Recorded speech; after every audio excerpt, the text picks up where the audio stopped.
말씀도 그랬습니다. 하지만 우리가 구약의 하나님 그리고 신약의 하나님에 대해서 삼위일체 하나님에 대한 말씀을 나눴죠. 구약에서의 하나님은 사랑의 하나님이시지만 정의, 공의의 하나님이셔서 너희들이 법을 지키면 복을 받지만 너희들이 법을 지키지 않으면 저주를 받는다. 그래서 공의의 하나님, 정의의 하나님 앞에 우리가 겸손하게 무릎을 꿇은 왕으로서 하나님을 섬겨야 한다. 그래서 이제 말씀을 나눴습니다. 그 중에 대표적인 것이 흉계를 다듬은 걸로 제단을 쌓지 마라. 인간의 어떤 생각이나 너의 능력이나 힘이 들어가서는 안 된다. 그리고 하체를 보여서는 안 된다. 계단을 올라갈 때 이런 얘기도 우리가 지난주에 경외에 대한 말씀까지 하면서 해봤습니다.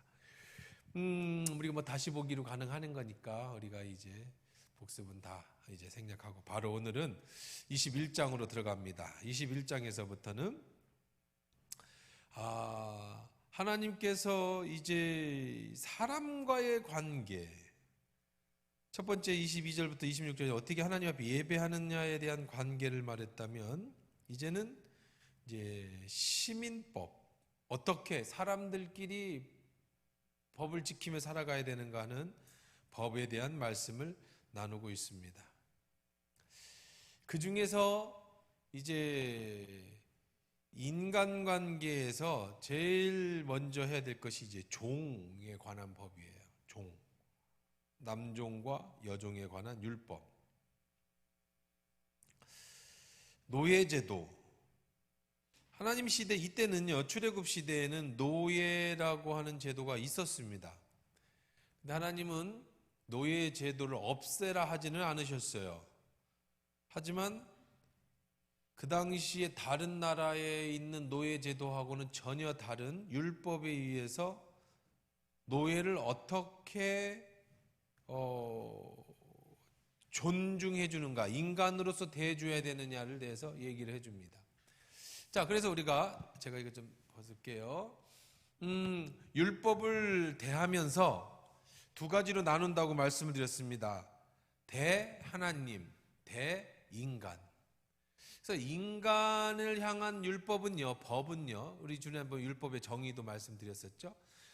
인간에 대한 율법의 정의는 약빈자 보호사상이라고 그랬어요. 그렇죠? 약하고 가난한 자를 보호하기 위해서 법을 만들어 주셨어요, 하나님은. 우리도 신약 시대에도 예수님은 이렇게 말씀하십니다. 율법을 하나로 말해 주십시오. 그랬더니 어떻게 하라 그랬어요? 하나님을 사랑하고, 그 다음에 내 이웃을 어떻게 해야 돼? 내 몸과 같이 사랑하는 거예요. 하나님 사랑, 이웃 사랑이에요. 이웃 사랑. 예수님이 말씀해 주신 율법의 정의, 율법이라고 하는 것은 하나님 사랑, 이웃 사랑이에요. 그렇다면 우리는 이제 지금부터는 시민법, 인간의 관계에 대한 얘기를 할 테니까 모든 율법은 뭐에 맞춰져 있어요? 이웃 사랑에 대해서 맞춰져 있겠죠? 자, 이웃 사랑은 뭐라고 그랬죠? 약하고 가난한 자들을 어떻게 해주는 거예요? 보호해 주는 거예요. 그래서 예수님은 뭐라고 말씀하시냐면 내 이웃을 뭐처럼 사랑해라? 내 몸처럼 사랑해라. 그러니까 율법의 확장성에 대해서 말씀드렸죠? 지금부터 우리는 율법의 약빈자 보호 사상에 대해서 배울 거지만 예수님은 이것을 뛰어넘어서 내 이웃은 내 몸과 같이 사랑해야 된다. 몸은 뭐냐라고 얘기하면 때려서 아픈 데까지가 내 몸이다. 그렇죠? 때려서 아파요, 안 아파요?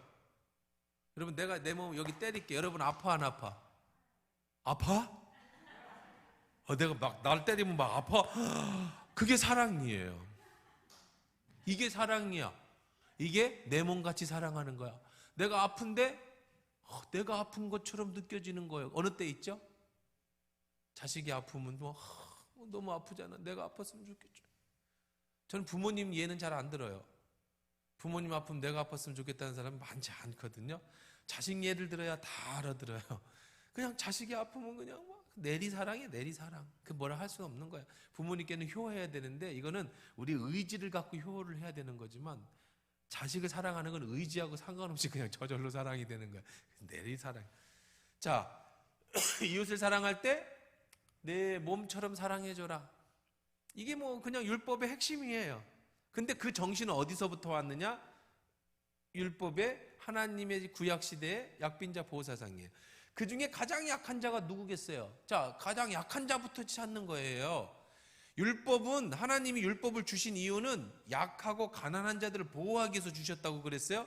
가장 약한 자가 누구겠어요? 여러분, 그 시절에 제일 약한 사람이 누구겠어요? 종이겠죠, 종. 종은 죽여도 되거든요. 종은 팔려왔어요. 그냥 인간 취급을 못 받던 시절이야, 고대. 예수님 시절에, 구약 시대. 여러분 영화 같은 데서 봐도 뭐 알잖아요. 종은 잡혀와서 죽일 수도 있어요. 그 다음에 종. 그 다음에 누가 그렇게 그 당시에 인격이, 이 인간의 그 존엄성을 무시당하겠어요? 누가 약하고 가난했겠어요? 고아. 그러겠죠? 그 다음에 과부. 그 다음에 여성. 이런 거예요. 그 다음에 재물. 다음에 뭐를 해코지 하면 안 되는 거야. 재물을 해코지 하면 안 되죠. 그렇죠? 그래서 이렇게 순서대로 중요한 것부터. 그럼 제일 먼저 이웃사랑에 대한 율법을 시작할 텐데 이제 뭐 길게는 이제 안 하려고 그래요. 중요한 부분만 콕콕 찍고 쭉쭉 넘어갈 건데 제일 이웃사랑의 핵심은 누구겠다고요? 제일은 종인 거야, 종. 왜? 종이 제일 뭐 하니까? 약한 사람이니까. 그래서 하나님의 율법은 하나님 사랑에 대해서는 예배죠, 예배. 그러겠죠? 이건 제사입니다, 제사. 그 다음에 성전. 뭐 이런 거겠죠. 그렇죠? 성막과 성전. 이거 다 합쳐서 그냥 제사예요. 성전에서 제사 지내니까. 하나님은 어떻게 사랑해요? 마음을 다해서 제사를 예배를 잘 드리는 거예요. 이웃은 어떻게 사랑해요? 약하고 가난한 자들을 어떻게 해줘라? 보호해줘라. 그 중에 제일 약한 자는 종이다. 그러면 지금부터는 이제 종에 대한 얘기를 보겠네요. 자, 종은 21절부터 우선 6절까지 보겠습니다. 같이 읽어봅시다. 시작. 내가 백성 앞에 세울 법규는 이러하니라. 내가 히브리 종을 사면 그는 6해 동안 섬길 것이요 7째 해는 몸값을 물지 않고 나가 자유인이 될 것이며 만일 그가 단신으로 왔으면 단신으로 나갈 것이요 장가 들었으면 그의 아내도 그와 함께 나가려니와 만일 상전이 그에게 아내를 주어 그의 아내가 아들이나 딸을 낳았으면 그의 아내와 그의 자식은 상전에게 속할 것이요 그는 단신으로 나갈 것이로되 만일 종이 분명히 말하기를 내가 상전과 내 처자를 사랑하니 나가서 자유인이 되지 않겠노라 하면 상전이 그를 데리고 재판장에게로 갈 것이요 또 그를 문이나 문설주 앞에 데리고 가서 그것을 다가 송곳으로 그의 귀를 뚫을 것이라. 그는 종식토록 그 상전을 섬기리라. 먼저 종 중에 두 종류가 있어요. 무슨 종이 있느냐면 히브리 종이 있어요. 그 다음에 무슨 종이 있냐면 이방인 종이 있어요. 히브리인 종은 누구예요? 히브리인 종은 우리 민족이야. 같은 히브리 민족. 근데 어쩌다 종이 됐어요? 뭐 상황이 여러 가지 있겠죠. 돈 못 갚아가지고 팔려갔든지 뭐 이래저랬든지 하여간 같은 민족은 하나님이 종으로 삼는데 종으로 삼았어요. 그러면은 법이 있습니다. 첫째 뭐랬냐면 그는 몇 년 동안 계약을 해요. 종으로서 6년 계약을 해요. 7년째는 몸값을 물지 않고 나가 뭐가 돼야 돼? 자유인이 돼야 돼. 절대 몇 년 이상은 데리고 있어서는 안 돼요. 7년 이상은, 6년 이상은 데리고 있어서는 안 됩니다. 무슨 얘기냐? 어떤 빚을 졌든지 어떤 이유가 돼서 우리 집에 종으로 왔든지 주인은 반드시 6년 되고 7년 되는 해에는 뭐 해줘야 된다? 모든 종의 몸값을 다 감면해주고 자유해줘야 돼. 이게 법입니다. 법. 자, 그런데 이제 그냥 이게 단순한 문제가 아니에요.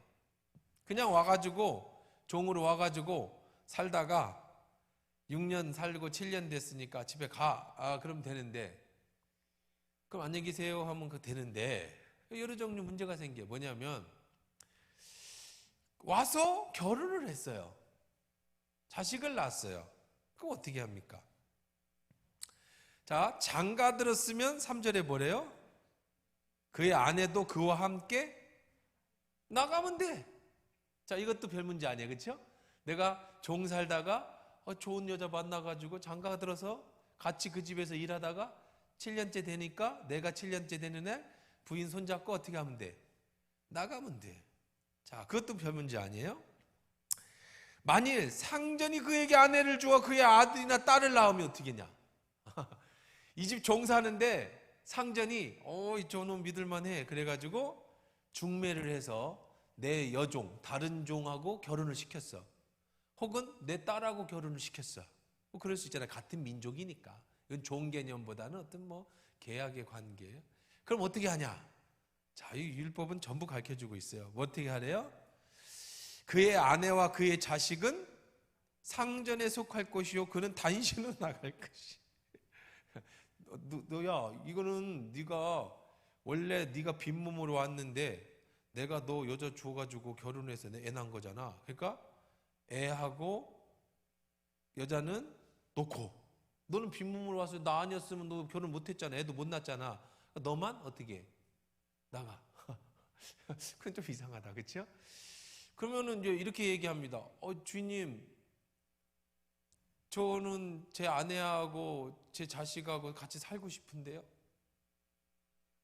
아니면 그렇다 치더라도 어쨌든 저는 주인님 나가야 갈 데도 없어요. 이런 경우도 생기겠죠, 그렇죠? 나 갈 데도 없어. 주인이 너무 좋아. 나 이 집에서 살래요. 그럴 수 있잖아요. 그럼 어떻게 하냐? 그러면 재판장한테 가야 돼요. 재판장에 가가지고 자, 한번 읽어봅시다. 뭐라고 얘기하는가? 만일 종이 분명히 말하기를 내가 상전과 내 처자를 사랑하니 나가서 자유인이 되지 않겠노라 하면, 자, 그때는 어떻게 하냐면 상전이 그를 데리고 재판장으로 갈 것이요, 장에게로 갈 것이요. 자, 그래서 재판장이 물어봅니다.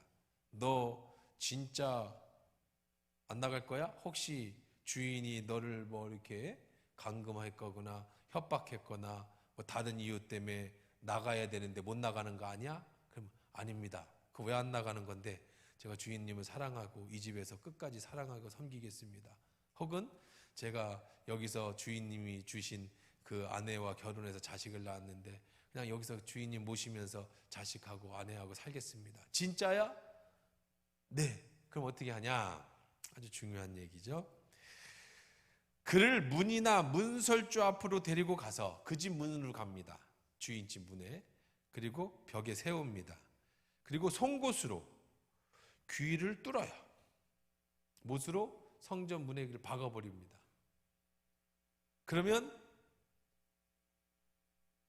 귀가 어떻게 되겠어요? 귀가 어떻게 돼요? 구멍 나겠죠? 송곳으로 뚫었으니까. 그럼 막히지 말라고 뭘 박아놓겠어요? 뭘 하나 박아놓겠죠? 이게 귀걸이에요. 그러니까 옛날에는 귀걸이 한 사람은 전부 어떤 사람이에요? 종이야, 종. 종 중에 종신종. 해방 없는, 7년 돼도 나가지 않는 종들은 귀를 뚫었어요. 여자분들 귀걸이 한 사람은 전부 종이에요, 종. 근데 우리는 맞는 얘기예요. 누구의 종이야? 예수 그리스도의 하나님의 종이다. 그래서 우리는 전부 세상에 우리가 나갈 수 있지만 우리는 성전에서 귀를 뚫었어요. 그래서 여기다가 귀걸이를 한 거예요. 그러니까 여러분들은 귀걸이를 할 때 이뻐서 뚫은 게 아니고 나는 항상 귀걸이를 할 때마다 뭘 생각해? 나는 예수님을 위해 내 귀를 뚫었다.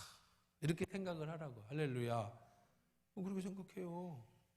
이쁘다고 남편한테 잘 보이려고 딴 남자한테 잘 보이려고 나 혼자 좋아서 그렇게 뚫은 게 아니고 그렇게 했어도 내가 뚫을 때는 예수님을 위해서. 나도 뚫을까? 제가 이 설교를요, 처음 전도사 나갈 때 주일학교를 이제 설교를 해야 돼. 주일학교 나가야 되니까 20대 때 주일학교 설교를 해야 돼서 기독교 서점에서 설교집을 하나 샀습니다. 근데 설교집이 그냥 빨간색이야. 책인데. 그리고 제목이 뚫린 귀야, 뚫린 귀. 그래가지고 저거 그걸 샀어요. 거기에 이제 아주 어린이 성경 설교가 많이 들어있거든요. 근데 그 중에 요 내용이 있어요. 그러면서 어린이 여러분들이 예수님 앞에 귀를 뚫어야 합니다. 뭐 이게 어린이 설교였거든요. 근데 참 감동 있게 잘 썼어요. 뚫린 귀. 그때부터 저는 요 본문을 읽을 때마다 그 어렸을 때 했던 애기들이 했던 설교했던 뚫린 귀라고 하는 그런 설교가 생각이 납니다. 그러니까 여러분들 참 우리 모두 다 예수님을 위하여 기꺼이 예수님께 내 귀를 뚫자. 할렐루야. 그랬으면 좋겠습니다. 자, 그러면 또 계속해서 우리 나갑니다. 자,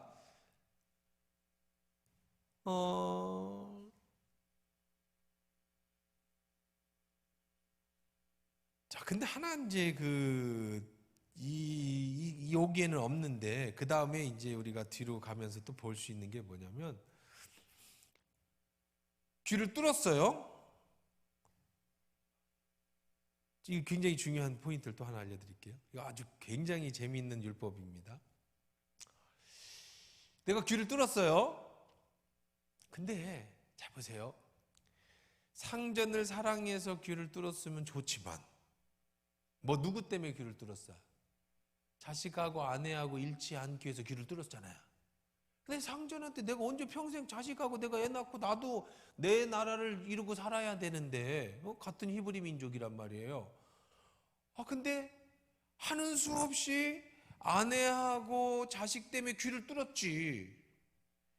그럼 평생 그 집의 종으로만 살아야 되냐? 그건 좀 억울할 수 있잖아요. 우리가 예수님을 위해서 뭐 귀 뚫는 거하고 좀 다르게 율법으로 돌아가서 그걸 이제 우리 현대식으로 해석하지 말고, 자, 그래서 나온 개념이 뭐냐면 거기서 또 벗어나는 법이 있어. 그게 무슨 법이냐면 희년이라고 하는 법이에요. 희년. 7년이 되는 날은 안식년이라고 그래요. 안식년이 7번 되면 몇 년이 되죠? 안식년이 7년째 되니까 7년을 7번 하면 몇 년이에요? 49년이 됩니다. 그러면 50년이 되는 해에 50년이 되는 해를 뭐라고 부르냐면 희년이라고 불러요. 근데 내가 종된 날로 50년이 희년이 아니에요. 남들은 이제 희년하면 그렇게 생각하시는데 오해입니다. 그게 아니고 출애굽 2년, 그러니까 출애굽한 건 1년, 처음 나오는 해를 1년으로 했어요. 그렇죠? 출애굽한 날을 이스라엘의 출애굽할 때를 1년으로 그날로 시작을 해서 기원을 그날로 따지고부터 출애굽 1년 그리고 출애굽 50년 되는 해가 뭐예요? 희년. 출애굽 몇 년 되는 해가? 100년 되는 해가 뭐예요? 희년. 출애굽 몇 년 된 해가 다시 희년이에요? 150년 된 해가 다시 3년째 제3의 희년일 거 아니에요? 이거 아주 재미있는 겁니다. 자, 희년에는 출애굽 희년이에요. 지금 2023년이면 예수님을 기원으로 2023년이잖아요.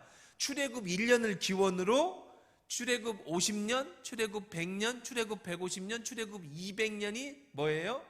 그 해가 희년의 해예요. 요 해가 희년의 해라고요.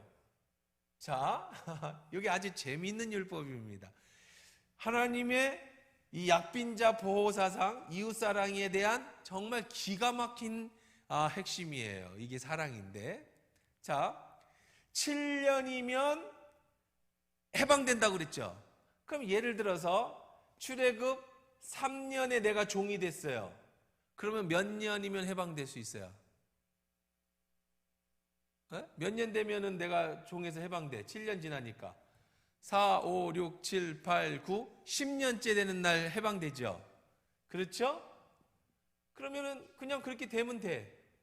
그런데 자, 10년째 나는 날이면 내가 해방되면 되는데 출애굽 10년에 해방이에요. 자, 그러면 또 예를 들어 봅시다. 출애굽, 자, 근데 희년은요, 이 희년은 기가 막힌 거예요. 뭐냐? 희년이 되는 해는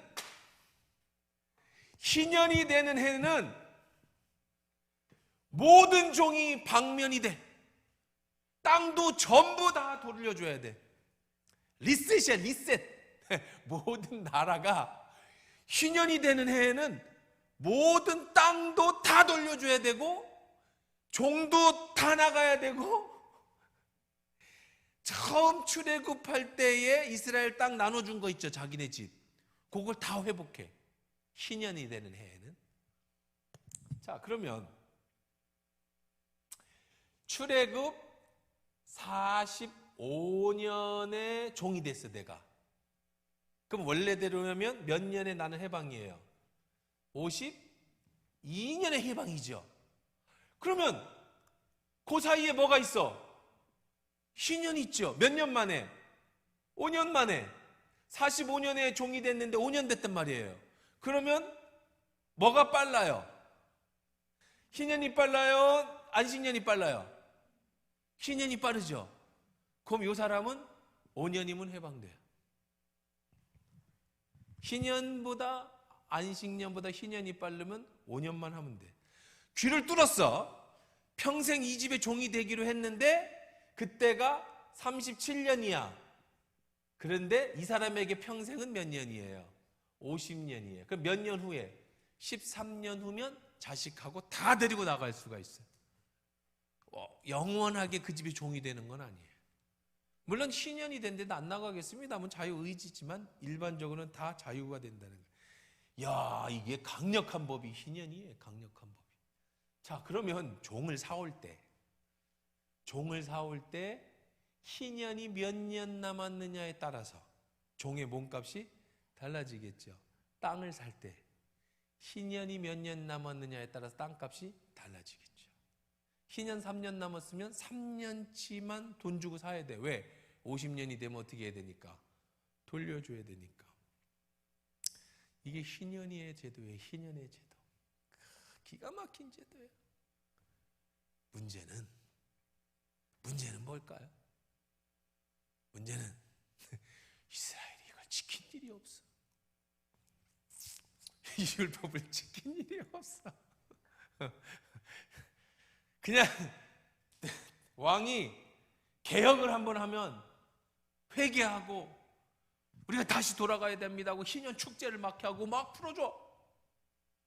그러다가 몇 년 지나면 새로운 왕이 오면 어떻게 돼?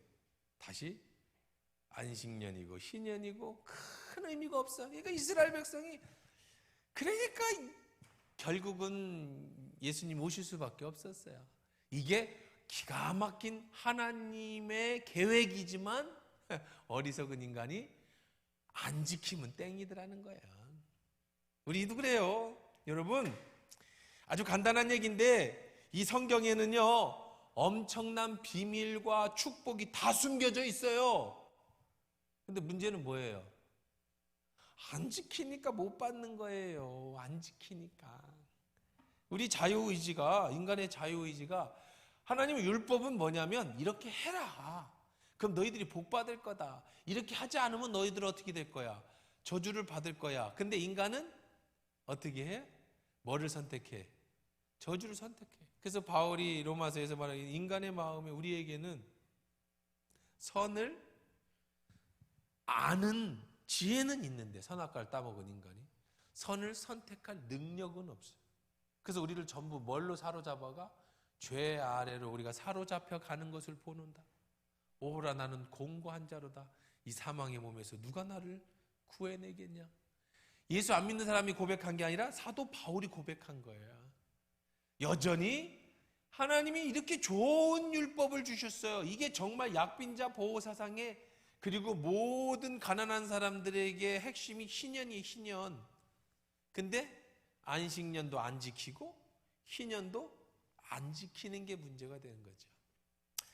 뭐 지키고 안 지키고는 뭐 알아서 할 일이고, 하여간 율법의 정신은 배우자 이거예요. 자, 계속해서 보십시다.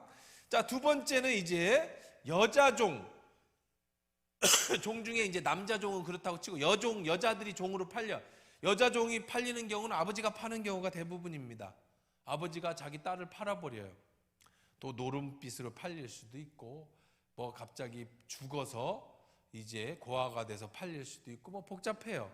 원래는 이제 기업 무르는 게 있는데 그건 나중에 나오겠지만 뭐 그렇지 못해서. 자, 사람이 자기 딸을 7절부터 11절까지 읽읍시다. 우리 시작.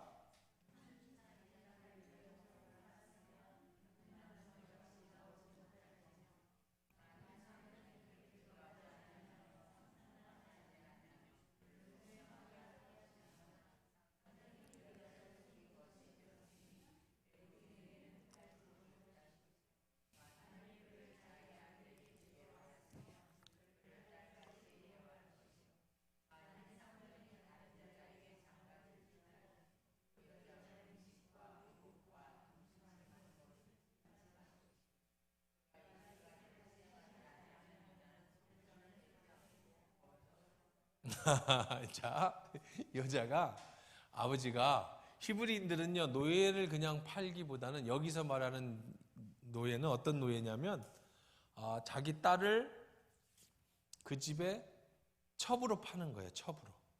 종으로, 아기를 어떻게 종으로 팔아요? 첩으로 팔아. 그런 제도가 옛날에 있었다는 거예요. 그러니까 그런 때 어떻게 하느냐는 거야. 딸을 첩으로 팔았을 때. 자, 첫째, 여종이 팔려가면 남자처럼 7년 안식년 제도는 있다 없다? 그건 없어요. 왜 없어요? 왜 없을까? 아내로 팔려갔다 그랬잖아. 아내로. 종이 아니라 아내로 팔려갔기 때문에 이혼하는 건 없어요. 그냥 사는 거예요. 세컨드, 서드, 뭐 포스, 그냥 이렇게 그냥 첩으로 사는 거예요. 자, 만일 상전이 그를 기뻐하지 아니하여 상관하지 아니하면, 그랬어요. 상관하지 아니하면 뭐냐면 첩으로 샀는데 마음에 안 들어. 그래서 아우 상관없어도 뭐 별로 그렇지 않아. 그러면 뭐 할 것이요?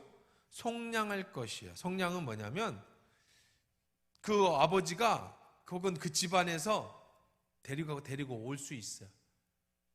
리턴. 그러니까 다시 환불. 근데 돈 줘야 돼. 계약을 해야 돼. 얼마를 주면 내 딸을 돌려주겠소? 이렇게.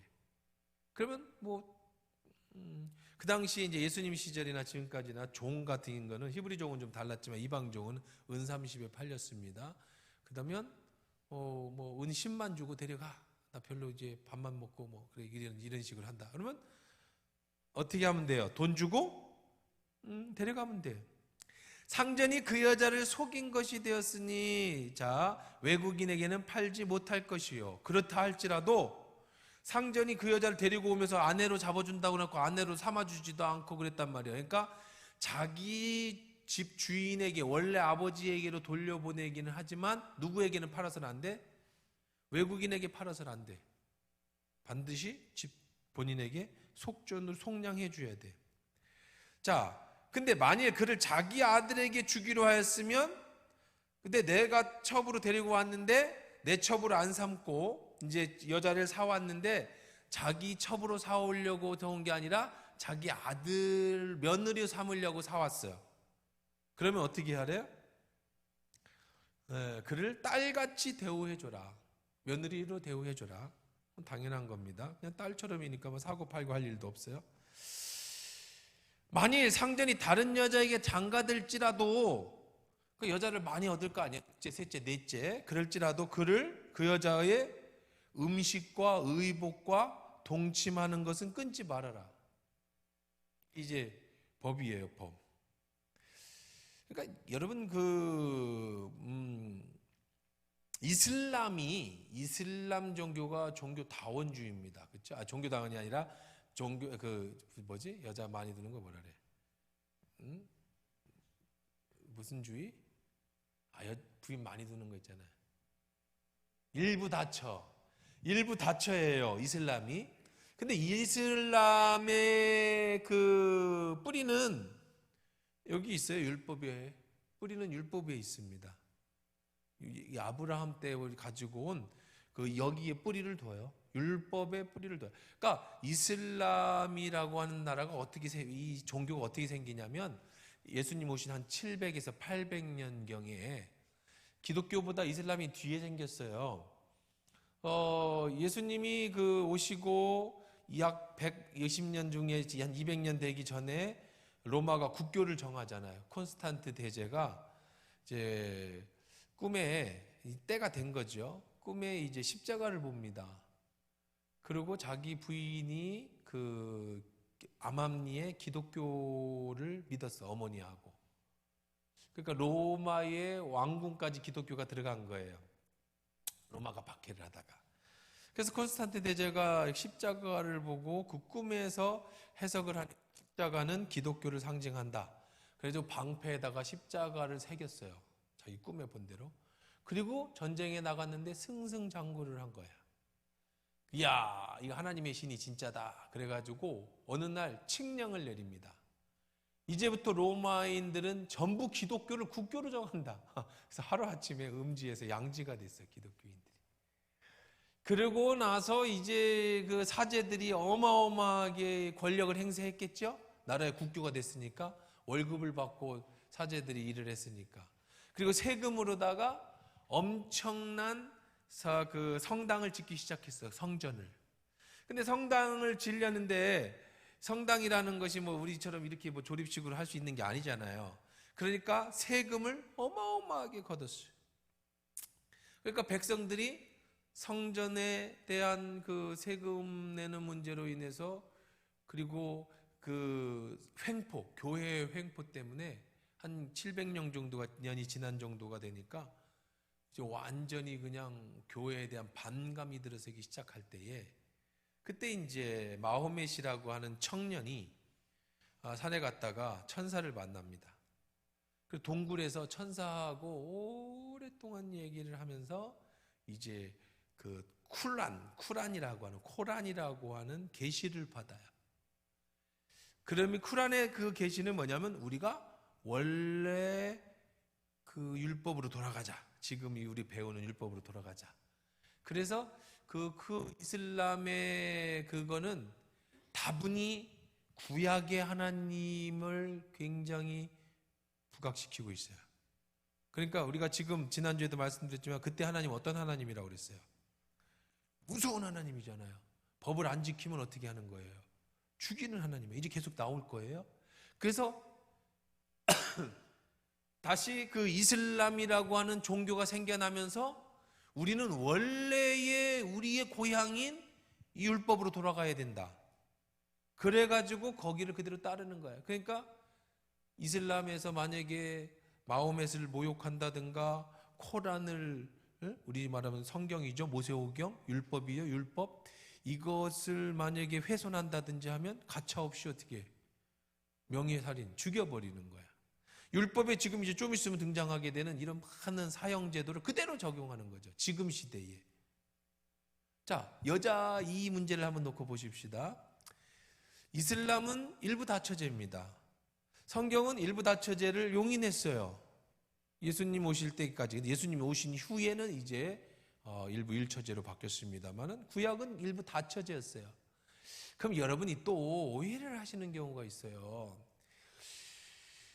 성경이 일부 다처제니까 일부 다처제가 맞지 않습니까? 이렇게 얘기하시는 분들이 계시는데 인류의 아담과 하와 시절에는요 생육하고 번성하려면 일부 일처 갖고는 안 돼요. 그렇죠? 많이 낳아서 막 세상에 씨를 퍼뜨려야 되거든요. 생육하고 번성해야 되니까 그땐 일부 다처제가 맞습니다. 그래서 옛날 족장들은 다 일부 다처제로다가 결혼을 많이 하고 애를 많이 낳았어요. 그게 맞죠. 생육하고 번성하던 시절이었으니까. 그렇지만 이제 원래 하나님의 취지 아담과 하와 때는 일부 일처제.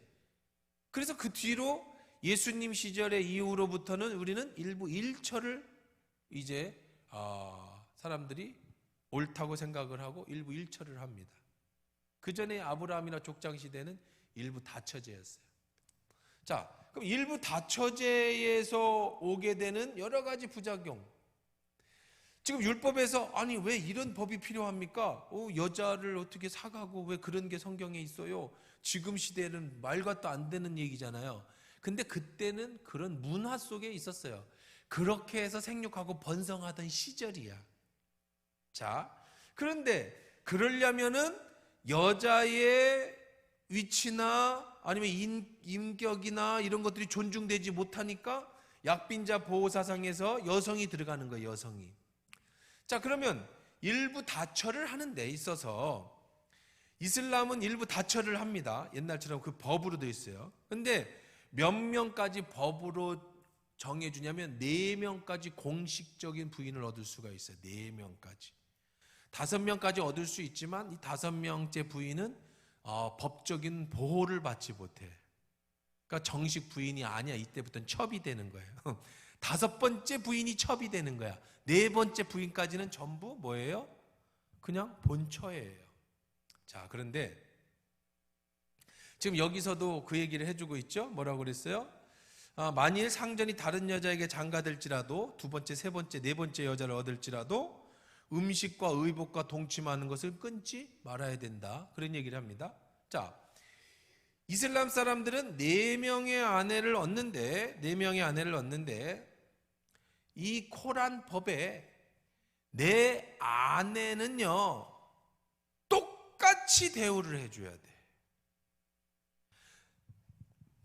집이 똑같은 크기의 똑같은 집을 줘줘야 되고, 만약에 잠자리를 가질 때도 순번대로 가야 돼. 내가 얘가 이쁘다고 첫째 부인, 둘째가 이쁘다고 그래서 여기 집에서 3일 머물고 여기는 하루 머물면 안 돼요.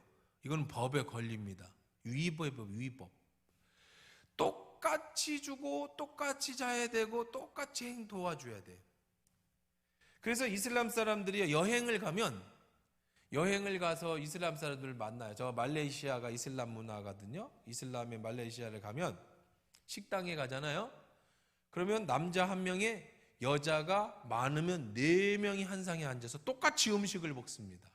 다 자기 부인들이에요. 여행을 해도 넷이 같이 다녀야 돼. 뭘 해도 내가 사랑하는 부인만 데리고 가면 안 돼요. 대신에 여자들 간의 룰이 있는데요.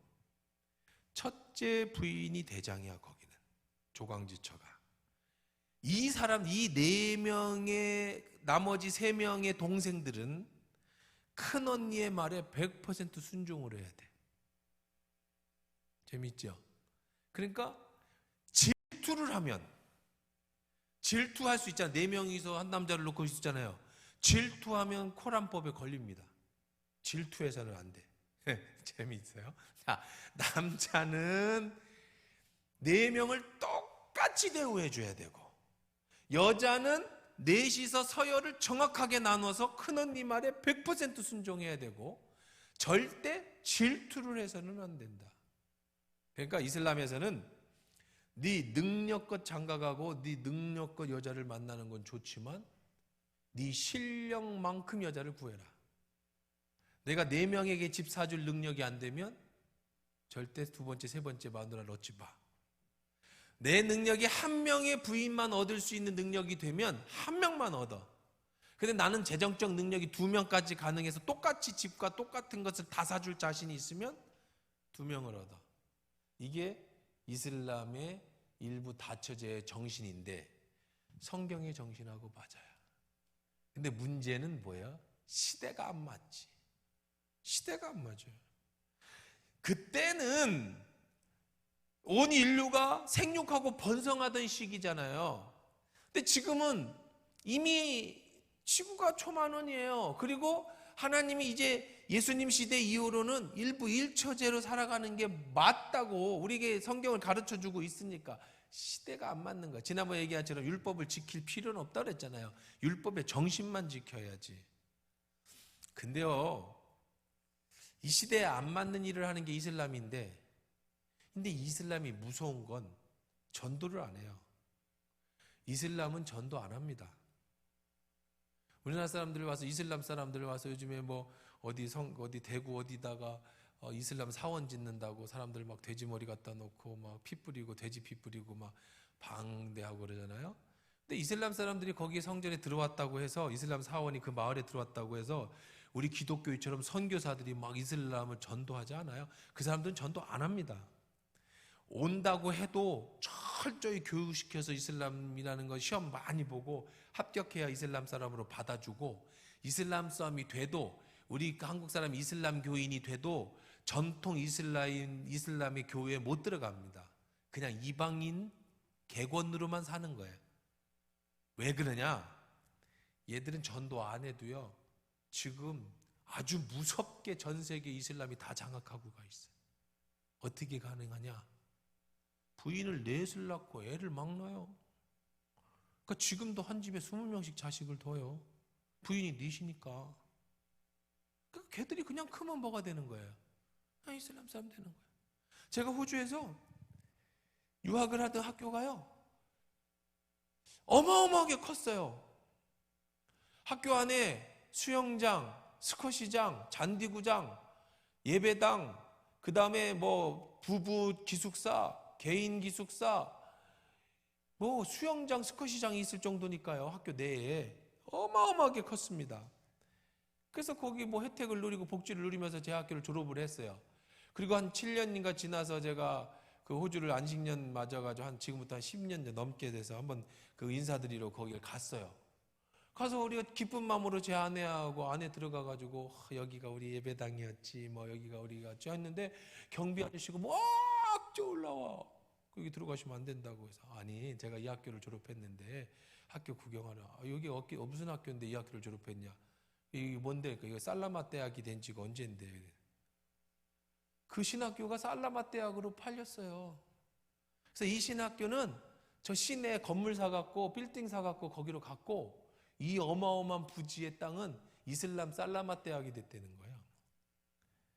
와, 이거 참 그때가 충격이 컸어요. 이슬람 애들이요, 제가 호주에서 유학하던 시절에는요, 이슬람 애들이 사는 동네는 아주 낙후되고, 거기는 집값이 반도 안 돼. 그래서 돈 없으면 거기 가서 껴앉아 사는 거예요. 거기는 아주 그냥 뭐 도둑놈도 많고 정말 안 좋아요. 이슬람 사람들 사는 동네가 변두리고. 그리고 한국 사람들이 사는 데는 좋아요. 좋은 이런 저기예요. 그런데 결국은 요즘은요, 이제 저희 조카가 거기 이제 호주에 유학 가서 이렇게 얘기 들어보니까 그 좋은 지역은 전부 이슬람권이다. 이슬람권, 그 상권들이 전부 다 이슬람권이 됐어요. 어떻게 됐냐? 자식들을 막 낳으니까 그냥 저절로 그 나라는 이슬람화가 되는 거예요. 그날 호주가 애를 20명씩 낳으니까요. 그냥 장가가서. 그리고 인구 정책이라는 게 우리나라도 그렇죠. 애 안 낳아가지고 큰 문제잖아요. 호주도 그래요. 그러니까 이슬람 애가 호주인으로 국적을 따면, 셋을 낳으면 최저생계비를 맞춰줍니다. 4인 가족 최저생계비 있죠. 우리나라 보면 170만 원, 200만 원을 일을 안 해, 둘 다. 남편이고 아내고. 그걸 맞춰줘요. 하나 낳을 때마다 올라가요, 돈이. 그러니까 20명 내 자식을 가지면 상류층이 되는 거예요. 나라에서 주는 돈으로. 그 나라에서는 그 나라에 애들 20명이 태어난 거잖아요. 애들 태어날 때 우리나라도 그렇지만 뭐 돈 다 대주고 병원비 10원도 안 내고 때 맞춰서 용돈 다 주고 잘 사는 나라니까. 그러니까 전부 뭘로 만들어버려? 이슬람 사람으로 만들어버려. 무섭죠? 선교 정책입니다. 이슬람식 선교 정책. 우리는 하나도 안 나가지고 간신히, 지금 교회도 애들이 없잖아요. 이슬람 가면 그런 걱정 안 해도 돼요. 한 집에 20명씩 애 있으니까. 그 대학이 그냥 살라마 대학이 됐다니까. 자, 그래서 여자들은 어떻게, 여종은요? 그가 이 세 가지를 그런데 그가 이 세 가지를 시행하지 않으면, 만약에 자기 먹을 것도 주지 않고 의복도 주지 않고 동침도 하지 않으면 여자는 속전을 내지 않고 거저 어떻게 해라? 그냥 내보내도 돼. 그때는 돈 안 내고 그냥 내보내라. 자, 근데 벌써 33분이 됐어요? 끝나야 돼가 아니야? 율법이 큰일 났네. 이거 율법 별로 크게 중요한 것도 아닌데 이거 조금 하면 시간이 이렇게 많이 가서 어떻게 하지? 다음 주부터는 그냥 한 절 한 절하고 막 넘어갈까? 별로 이거 살라마 대학이 뭐 조용하지도 않은데 이거 갖고 한 시간을 다 하면 시간은 그냥 한 시간이 그냥 가버리는데, 이것도 앞으로도 이런 얘기가 많이 나올 텐데, 폭행에 대한 거, 뭐 배상, 이거 뭐 이 아까운 시간에 이걸 다 배우고 있자니 생각을 해봐야겠습니다. 저는 시간이 한 10분 지난 것 같은데 벌써 끝나래? 참네, 어떻게 하지? 제가 고민을 해서 다음 주부터는 아예 그냥 중요한 거 한 절 한 절만 이렇게 줄치고 그냥 막 넘어가야겠어요. 이거 별로 중요하지도 않은 지금 이거 여자들 뭐 옛날에 뭐 배상하는 거 뭐 중요한가? 희년 안식년은 중요한가? 종고와 과부 이거 중요한가? 이거 큰일 났네. 어떻게 하지? 여러분 좋은 아이디어 좀 주세요.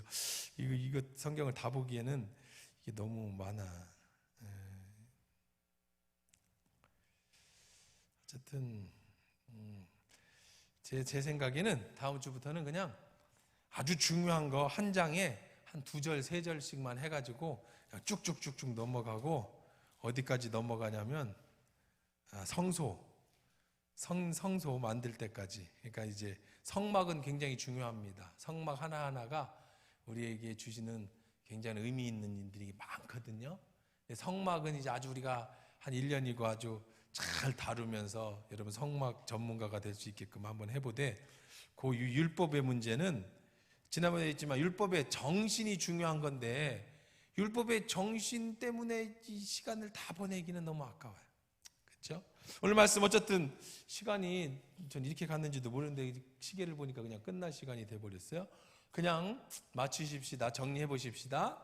자, 하나님이 율법을 주신 정신은, 율법의 정신은 뭐냐고요? 하나님 사랑과 이웃 사랑이에요. 하나님 사랑은 무엇으로 결합이 된다? 예배에 결합이 된다. 이웃 사랑은 뭘로 중심이 된다? 너의 약하고 가난한 사람들을 보호해줘라. 예수님은 내 몸과 같이 너를 보호해주라고 생각했다. 그러면 우리 주변에 가난한 사람이 누구냐? 종, 고아, 과부, 여성, 이런 분들인데, 그 중에 첫 번째 제일 중요한 게 종이다. 종은 히브리인과 이방인이 있지만 히브리 종의 경우는 남자의 경우는 7년 되면 안식년으로 무조건 해방시켜줘야 된다. 여자인 경우는 해방시켜주지 않아도 된다. 왜냐하면 그때 팔려간 여자들은 대부분, 여자는 종으로 잘 안 팔아요. 왜? 여자는 일을 안 하잖아요. 여자들은 일할 수 있는 여건이 안 돼요. 그러니까 여자는 종으로 안 팔아요. 근데 팔리는 경우가 있어요. 어떤 경우? 그 집 첩이나 아니면은 그 시집을 보내는 경우. 그때는 안식년 상관없다. 대신 네가 첩으로 데리고 왔으면 똑같이 내 부인처럼 먹을 것과 입을 것을 똑같이 제공해 줘야 된다. 만약에 그러기 싫거든 돈 받고 돌려줘라. 이방인에게 줘서는 안 된다. 그렇지 않으면 만약에 그냥 돈 없이 내보내야 된다. 자, 그런 얘기를 했습니다. 그 다음에 우리는 희년이라는 제도가 있는데, 출애굽 1년을 기점으로 50년마다 안식년이 7번 49번 되고 50년 되는 희년에는 무조건 다 풀어주고 원상복귀해 줘야 된다. 희년의 정신은 뭐냐면 하나님 거다, 네 게 아니에요. 너한테 처음 이스라엘 백성이 출애굽하면서 하나님이 주신 거니까, 네가 피치 못해 팔아먹었어도, 피치 못해 네가 종이 됐어도 희년이 되면 처음 출애굽할 당시로 완전히 리셋하고 돌아오는 것이 하나님의 정신이다. 이게 율법의 정신이에요. 그 율법 속에 특히 종은 가장 쉽게 박해받을 수 있는 사람인데, 이 사람에 대해서는 이렇게 말씀해 주셨다라고 하는 것이 율법의 오늘의 종에 대한 핵심의 말씀이었습니다.